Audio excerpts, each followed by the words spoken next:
दुविधा का अंत। जब कभी मुझे किसी नई जगह में नियुक्त किया जाता तो मैं समाज सेवा करने के लिए अधिक से अधिक लोगों से संपर्क करने के तरीके सोचा करता था। आनंद मार्ग का आदर्श अत्यंत विशाल है।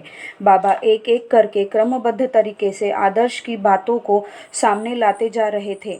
मेरे सन्यासी बनने के समय तक बाबा की चर्या भाग 1, 2 और 3 पुस्तिका के रूप में छप चुकी थी, जिनमें आनंद मार्गियों को क्या करना है और क्या नहीं करना है का विस्तृत निर्देश दिया गया है।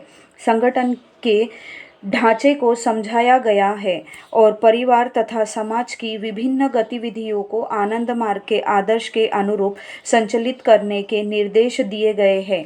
सबसे पहले उन्होंने आनंद सूत्रम नामक पुस्तिका लिखवाई थी, जो कि आनंद मार्ग दर्शन की एक उत्कृष्ट कृति है और जिसमें मार्ग के दार्शनिक पक्ष को सूत्र रूप में समझाया गया है। फिर आइडिया एंड आइडियोलॉजी अंग्रेजी आई, जिसमें वैज्ञानिक ढंग से सृष्टि की उत्पत्ति से लेकर मनुष्य, पुरुष और स्त्री के द्वारा परमात्मा तक पहुंचने की प्रक्रिया का वर्णन है। उपरोक्त दोनों पुस्तकों में बाबा ने नवीन सामाजिक आर्थिक दर्शन, प्रगतिशील उपयोग तत्व प्रौत का प्रतिपादन भी किया है, जो साम्यवादी विचारधारा के खोखलेपन को दर्शाता है और लोगों को पूंजीवाद शोषण से बचने का तरीका भी बतलाता है। फिर उन्होंने समाज विरोधी तत्वों और शोषकों के चंगुल से जनसाधारण को सुरक्षित रखने के लिए वॉलेंटियर सोशल सर्विस नामक आनंद मार्ग के सहायक संगठन की रूपरेखा रखी।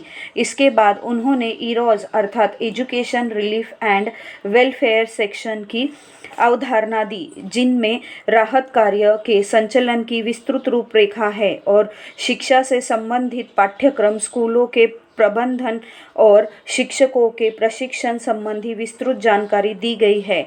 नए कार्यकर्ता की हैसियत से मैं सुना करता था कि बाबा ने एक नई योजना दी है। दूसरे दिन सुनने में आता कि उन्होंने एक और नई योजना दी है और वे चाहते थे कि सभी योजनाओं को अविलंब कार्यान्वित किया जाए।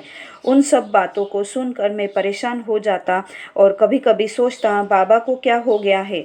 अपनी सीमित सामर्थ्य के सहारे हम लोग आखिर कितनी योजनाओं को पूरा कर सकते हैं? बाबा में असीमित शक्ति है, किंतु योजनाओं को तो हम लोगों को ही कार्यान्वित करना है। हम लोग इतने सारे काम एक साथ कैसे कर सकते हैं? एक बार तो मैंने यहाँ तक सोच लिया कि बाबा शायद पागल हो गए हैं। मैं न तो उनकी किसी योजना को कार्यान्वित कर सका और न ही उनसे यह कह सका कि वे नित नई योजनाएं देना बंद करें। प्रतिदिन जब मैं उनके किसी नए प्रोग्राम के बारे में सुनता तो उत्तेजित हो जाता, मुझे क्रोध भी आने लगता। इसी तरह की मानसिक स्थिति में 3 महीने बीत गए और फिर मुझे रिपोर्टिंग के लिए जमालपुर जाना पड़ा। आरडीएस के दौरान एक बार शाम के समय मुझे बाबा के साथ घूमने का अवसर मिला।